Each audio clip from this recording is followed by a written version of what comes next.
have the keys, playground of kids, we are not alone yet. Donc alors Talisco, c'est ton nom de scène, ton nom de projet. Et est-ce que ça a une signification particulière ? Pourquoi tu l'as choisi ? C'est une signification particulière. La première, c'est que c'est un hommage que je fais à quelqu'un que j'ai connu par le passé, qui n'existe plus à ce jour. Donc c'est c'est un peu ma bonne étoile. Et ça, je suis un peu superstitieux par rapport à ça. Donc je préfère garder la suite pour moi, tu vois. Mais ouais, c'est ça, c'est un hommage.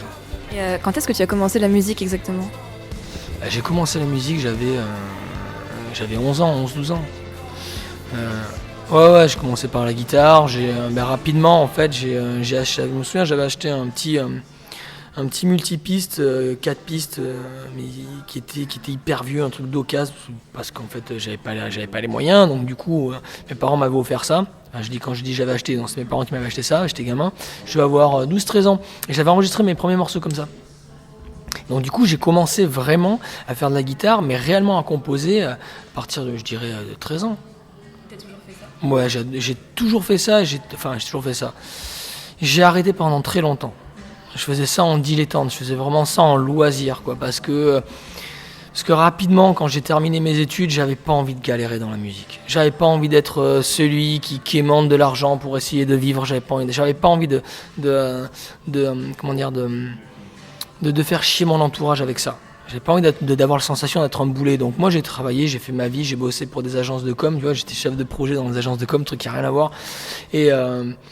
Et c'est il y a que peu de temps en fait, il y a 5-6 ans où je me suis levé un matin, entre guillemets, hein, et je me suis dit tiens, je vais me donner une chance quand même. Je vais essayer de faire un truc dans la zik parce qu'après tout, j'avais pas l'impression de prendre plus de risques dans mon quotidien, dans mon boulot que dans la musique. Ça me paraissait... Bref. Et du coup, je me suis donné quelques mois et j'ai eu beaucoup de chance, j'ai signé dans un label. Qui t'a remarqué ou t'as fait beaucoup de demandes ? Non, j'ai eu vraiment beaucoup de bol parce que j'ai dû envoyer 3-4 CD, quoi. Et du coup, il y a un label qui m'a écouté, qui a dit ok, je veux bien te rencontrer, on s'est rencontrés, on a parlé, ça a duré 1 ou 2 mois et puis on a foncé, quoi. Et donc t'avais quel âge à ce moment ? Mais là, il n'y a pas longtemps, hein, j'avais à peine 30 ans, quoi. Il n'y a pas longtemps. Comment t'as vécu ça, cet enchaînement de les radios qui te remarquent, qui te font passer, après tes musiques qui passent à la télé pour des publicités, ces tournées qui s'enchaînent, tu vis ça comment ? Bah, cool. Ça, c'est plutôt cool. Après, ce serait hyper snob de ma part de dire que d'avoir des pubs, c'est pas bien ou autre. Non, moi, je trouve ça vraiment top.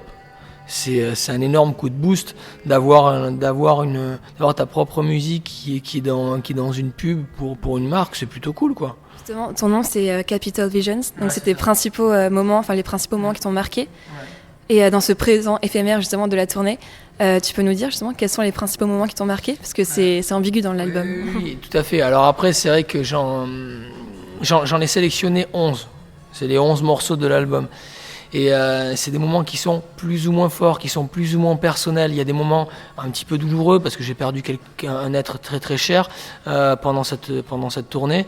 Après, il y a eu des moments très très forts. Il y a eu des rencontres avec des artistes, il y a eu des rencontres avec des personnes absolument incroyables que j'ai rencontrées. J'en parle dans cet album-là. Il y a eu des moments forts parce qu'on a vécu des soirées complètement délirantes. J'en parle d'ailleurs, c'est le morceau qui s'appelle Thousand Suns. Chaque morceau raconte une petite histoire de cette tournée. Et c'est des moments qui m'appartiennent, mais c'est aussi des moments que j'ai partagés aussi avec le groupe. Mais ça, pour le coup, je laisse les auditeurs découvrir en fait le contenu de chaque titre, en fait. Est-ce qu'il y a un morceau qui te plaît le plus ou qui te touche le plus dans cet album-là ? Alors, je sais pas s'il y a un morceau... Il y en a pas un que je préfère, en réalité, parce que je les aime tous, je les porte tous, mais... Il y a 1 ou 2 morceaux qui ont été plus compliqués à réaliser parce que ça a été des moments plus douloureux pour moi. Je pense à Behind the River ou Before the Dawn, qui sont des morceaux qui parlent de la mort, donc du coup qui sont un petit peu plus complexes.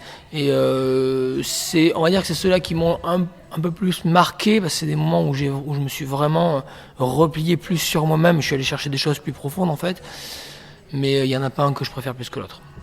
Et sur scène, il y a un morceau que tu préfères jouer ? Je sais pas, en ce moment j'aime jouer Martian Man.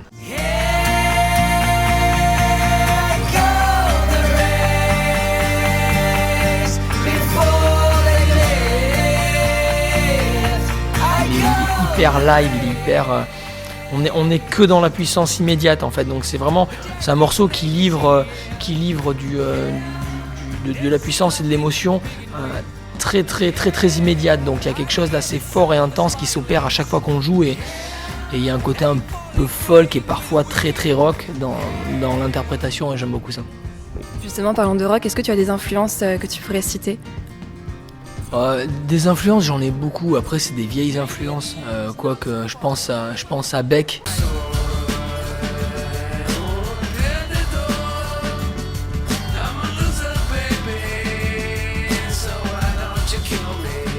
Beck, c'est un artiste qui m'a clairement marqué quand j'étais gamin.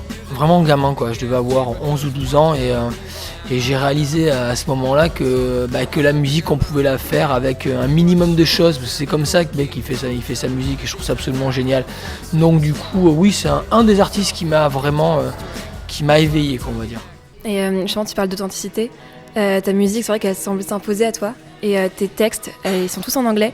Est-ce que lorsque tu écris tes textes, c'est l'anglais qui s'impose à toi aussi comme une évidence avec tes influences, ou c'est vraiment un choix stylistique ? Non, je crois que c'est comme tu l'as dit, en fait, c'est vraiment l'anglais, c'est une langue qui s'impose à la musique que je fais, parce que je trouve que ça marche bien, mais c'est très naturel. Je me suis jamais posé la question, est-ce que j'allais écrire en français, est-ce que j'allais chanter en français ou en anglais ou espagnol ou autre. Je trouve que l'anglais c'est assez, et puis mes parents même écoutaient beaucoup de musique anglo-saxonne quand j'étais gamin, donc du coup ça me semblait assez naturel d'écrire en anglais, de chanter en anglais. I see you watching me. Listen to me, my pretty. Here, follow me. Et en tournée, il y a un morceau que tu écoutes particulièrement ? Il y a un morceau que je trouve... le morceau qui m'accompagne un peu partout.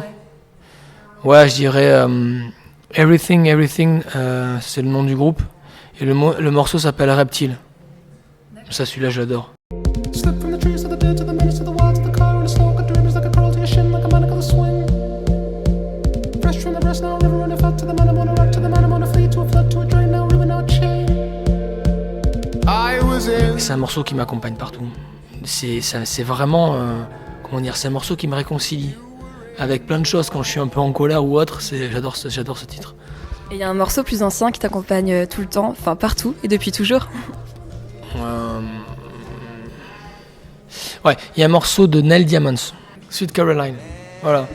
Donc c'est un super morceau, mais c'est vraiment un morceau folk, variété, qui est très très connu chez les Anglais. Tu projettes encore un prochain album ? Je projette sans cesse de créer de nouvelles choses. Comme je te dis, en fait, au quotidien, moi, dès que j'ai du temps de libre, je crée. Après, c'est peut-être un peu tôt pour en parler, mais j'ai des projets. J'ai des projets sur un futur album, sur des collaborations, sur plein de choses, sur des side projects, des choses comme ça. Il y a plein de choses que je vais faire et que j'ai envie de faire, donc c'est pas fini. Justement, avec toutes les rencontres que tu as fait depuis que tu as émergé, est-ce qu'il y a des artistes avec qui tu as envie de collaborer et avec qui tu vas collaborer ? Ouais, carrément. Je vais faire des choses, mais après c'est pas. Moi, c'est encore une fois, c'est très tôt pour en parler parce que je suis en plein dedans, je suis dessus, mais c'est pas encore fait, c'est en cours, mais ouais, tout à fait, ouais. Des artistes français ? Non, des artistes américains, ouais. Est-ce que tu as beaucoup voyagé à Los Angeles ? Ouais. Elle représente quoi cette ville pour toi ? Los Angeles, c'est mon deuxième poumon. C'est vraiment la ville, mais ça a été une surprise pour moi, mais à Los Angeles, je trouve tout ce dont j'ai besoin en fait. J'ai de l'espace, j'ai un climat que j'adore, les gens sont hyper cool, sont très accueillants, sont hyper souriants. C'est multiculturel, c'est très très large, donc du coup, d'un point de vue artistique, il n'y a pas de frontières. Donc c'est idéal en fait pour créer, il n'y a pas un style, il y en a 10 000, donc du coup tu peux vraiment t'évader partout, faire un espèce de mélange. Moi je me sens très très libre à Los Angeles. Surtout ce qui est important, c'est que tu es dans une sorte de ville qui ressemble à un grand lotissement. Donc tu te sens vraiment, tu te sens comme à la campagne dans une énorme ville. Moi c'est la sensation que j'ai quand les gens me disent « Non, Los Angeles, il y a trop de voitures, c'est trop le bordel », c'est pas vrai. Non mais c'est pas vrai. Venant de Paris, connaissant New York, Londres ou autre, non c'est faux. Los Angeles c'est une ville qui est hyper cool. D'ailleurs c'est une ville qui est très chiante à visiter. très très chiante à visiter. Ouais, c'est une ville où tu kiffes quand tu y vis. Mais à visiter, c'est particulier. Tu as passé combien de temps là-bas? Je sais pas, on peut pas dire que j'y vais souvent, tu vois, j'y retourne encore dans quelques semaines. Et j'y vais très souvent, mais après, j'y reste jamais plus de 3 semaines ou des choses comme ça, quoi. Tu as fait des concerts là-bas? Tu as écrit aussi là-bas? Ouais, j'ai fait pas mal de choses là-bas. Après, pour moi, c'est impossible d'y vivre, étant donné que je prends les 3 dernières années, on a fait plus de 250 dates, beaucoup en Europe. Donc, c'est pas possible d'y rester trop longtemps à Los Angeles. C'est pour ça que je fais souvent des allers-retours, mais j'y vais dès que je peux, j'adore, quoi. En fait, j'en profite pour bosser là-bas, mais aussi pour être juste bien, quoi. Dans ton premier album, tu as réalisé un long métrage, pour ton premier album avec 3 chansons. Et tu sembles avoir un véritable goût pour le cinéma. Tu as déjà pensé à faire des chansons de films? Ou c'est un souhait ou un... Alors, ouais, les musiques pour cinéma ou pour vidéo, ça c'est un truc que j'adore faire. Il me semble que ce soit pour quelque chose, que ce soit pour un artiste, pour une vidéo, peu importe. À partir du moment où j'adore ce jeu de devoir réaliser quelque chose pour quelqu'un d'autre. Ça, c'est un truc vraiment qui m'amuse, enfin qui me fait kiffer, quoi. Après, personnellement, faire du cinéma, tenir la caméra, non, c'est pas mon truc. Moi, j'aime vraiment. Je pense pas être. Déjà, j'ai pas le temps. J'ai tellement de projets musicaux que c'est pas possible. Et puis après, je suis pas très bon là-dessus. Moi, j'ai juste une vision des choses. J'ai juste une façon de voir les choses. Et à la limite, ce que j'apporte, en fait, quand il y a des clips qui sont réalisés, c'est ma façon de voir les choses. La manière dont on pourra amener, comment la musique pourrait habiller l'image ou inversement, tu vois. Donc c'est des idées que j'amène. Mais tenir la caméra, non, c'est pas mon délire. Ou alors faire de la musique pour le cinéma. Ah ouais. Faire la musique pour le cinéma, ouais, complètement. Ça, c'est une chose que j'aime vraiment, vraiment faire. Il y a déjà des projets en cours. Ouais. Et si tu devais décrire ton album en quelques mots, lesquels tu choisirais? Alors, si je devais décrire Capitol Vision en quelques mots, je dirais que c'est un album qui est... c'est un album qui est empreint d'une réalité fantasmée. Et un album brut et sans concession, je dirais, ouais. Parce que c'est vrai qu'il y a beaucoup d'influences, on est transporté, on est ailleurs. Ouais. Tu comptes amener où le public brestois ce soir? Je sais pas. Ça, c'est quelque chose que je calcule pas, en fait, parce que je calcule pas les concerts comme un spectacle que je vais donner, en fait. D'ailleurs, je ne le calcule pas. Je livre une émotion, en fait, et je donne le maximum. Sur scène, on essaie vraiment notre mot d'ordre quand on monte sur scène, c'est de prendre notre pied. À partir du moment où on prend notre pied, on échange avec les gens. Donc, où est-ce que je vais amener les gens ce soir? Je sais pas. Je pense que j'espère les emporter avec moi, avec nous, quoi. J'espère qu'ils vont être pris dans le concert, quoi. Vraiment. Merci à toi.